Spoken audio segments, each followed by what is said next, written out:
क्या आपको पता है CUET PG के थ्रू MPT के कौन कौन से मेजर कॉलेजेस हैं? या फिर आपको आइडिया है कि उन कॉलेजेस में कौन कौन सी स्पेशलाइजेशंस अवेलेबल हैं? अगर कल आपका CUET PG का रिजल्ट आ जाए तो काउंसलिंग का क्या होगा?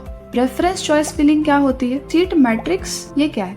और फाइनली एडमिशन कैसे होता है? अगर इन सब क्वेश्चंस का आंसर नो है या इनमें से किसी एक का भी आंसर आपको नहीं पता, then don't worry. By the end of this video, you will know the complete journey of CUET PG, from exam to admission. Hi everyone, welcome to FISPath. I am Shruti, a physiotherapist. अगर आप BPT student हो, intern हो या BPT graduate हो और future में MPT prepare करने की प्लानिंग कर रहे हो, then you are at the right channel. इस चैनल पर हम MPT entrance exams, colleges, counselling, preparation strategies और फिजियोथेरेपी से रिलेटेड काफी कॉम्प्लेक्स टॉपिक्स को सिंपल लैंग्वेज में समझने की कोशिश करेंगे। So without wasting any more time, let's get started. Okay, तो सबसे बेसिक क्वेश्चन, CUET PG है क्या? अगर सिंपल लैंग्वेज में समझे तो CUET PG is one of the major national entrance examination through which students can take admission in MPT programs in different institutes across India. अब हर साल ऑफिशियल नोटिफिकेशन के according कुछ कॉलेजेस CUET PG के score को accept करते हैं, इसीलिए कभी भी ऑफिशियल नोटिफिकेशन देखना बहुत इंपॉर्टेंट है। लेकिन अगर हम मेजर इंस्टीट्यूट्स की बात करें तो 3 इंस्टीट्यूट्स हैं जिनके बारे में हर MPT एस्पिरेंट को पता होना चाहिए।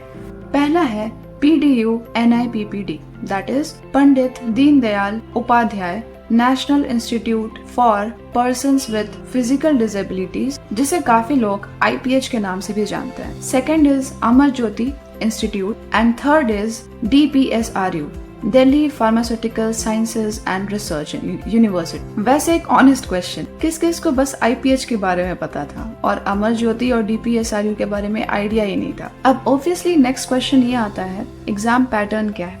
बिकॉज लेट्स बी ऑनेस्ट, अगर पेपर पैटर्न ही पता नहीं होगा तो प्रिपरेशन करोगे कैसे, राइट? तो चलिए आज एग्जाम के बारे में जानते हैं। CUET PG is a computer based exam, that is CBT, मतलब पूरा पेपर कंप्यूटर पर होता है। So it's my request, exam से पहले ऑनलाइन प्लेटफॉर्म से थोड़ा सा कंफर्टेबल हो जाना, एग्जाम के दिन नर्वसनेस काफी कम हो जाती है। अब बात करते हैं पेपर पैटर्न की। So there are 75 questions of 300 marks and 90 minutes.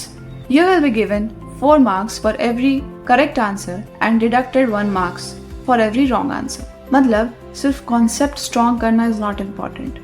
Speed और accuracy is also very important.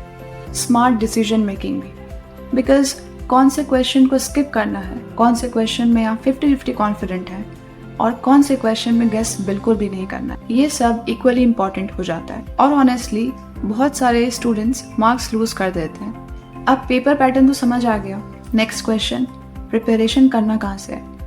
या फिर मोस्ट इम्पॉर्टेंट सब्जेक्ट, सबसे ज़्यादा इम्पॉर्टेंट सब्जेक्ट क्या है जिसको प्रायोरिटी देनी है? और ऑनेस्टली यही वो क्वेश्चन है जिसका आंसर इस साल के पेपर ने कम्प्लीटली चेंज कर दिया। सो सबसे इम्पॉर्टेंट सब्जेक्ट क्या है?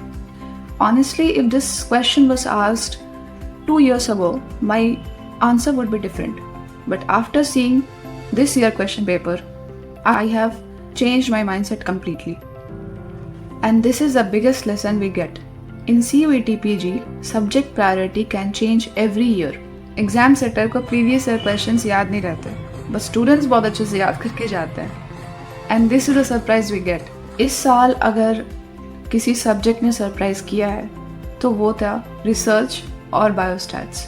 ऑनेस्टली BPT में भी इन सब सब्जेक्ट्स को उतनी प्रायोरिटी नहीं दी जाती है जितना orthopaedics, neurology, paediatrics, medicine, surgery को दी जाती है। इसी वजह से बहुत सारे स्टूडेंट्स ये सोचते हैं कि रिसर्च और बायोस्टैट्स तो लास्ट में कर लेंगे या फिर इन सब्जेक्ट से क्या ही ज़्यादा क्वेश्चंस पूछे जाएंगे।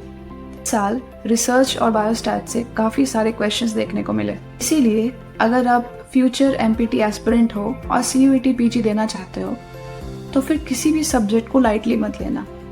कंप्लीट सिलेबस पढ़ो, प्रीवियस ईयर एनालाइज करो, ट्रेंड देखो, लेकिन प्रिपरेशन सिर्फ प्रीवियस ईयर के अकॉर्डिंग मत करो, बिकॉज प्रीवियस ईयर गाइडेंस देता है, गारंटी नहीं। ये बात सिर्फ CUET के लिए एप्लीकेबल नहीं है, it is applicable to all the entrance exams. मतलब ओवरऑल प्रिपरेशन बैलेंस्ड होनी चाहिए।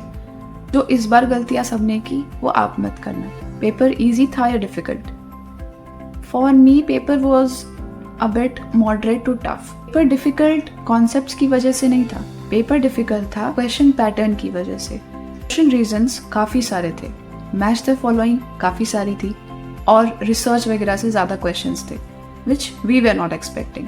Don't restrict yourself only to MCQ questions. Practice assertion, reason and match the following in different combinations of questions altogether.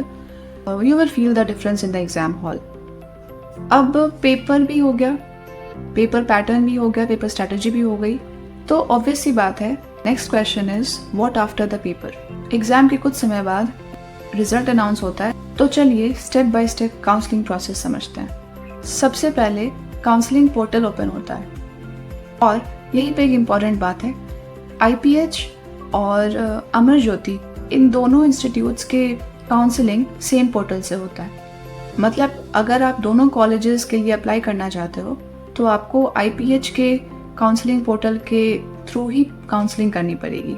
IPH के counselling portal पर ही अपने CUET PG के marks submit करने होते हैं और वहीं पर प्रेफरेंस फिलिंग का भी ऑप्शन होता है। लेकिन DPSRU का प्रोसेस थोड़ा सा डिफरेंट है, उसकी काउंसलिंग प्रोसेस अलग पोर्टल पर होती है, DPSRU के साइट पर। अब बात करते हैं चॉइस फिलिंग की। ये सिर्फ एक फॉर्म नहीं है, ये एक डिसीजन मेकिंग है। खुद से एक सवाल पूछना, अगले 2 साल कौन से सब्जेक्ट्स खुशी खुशी पढ़ना चाहता हूँ या चाहती हूँ, उसके अकॉर्डिंग स्पेशलाइजेशन के प्रेफरेंसेस डालना। और फिर मेरिट लिस्ट रिलीज होती है आपके CUET PG के स्कोर के बेसिस पर और आपके कैटेगरी के बेसिस पर।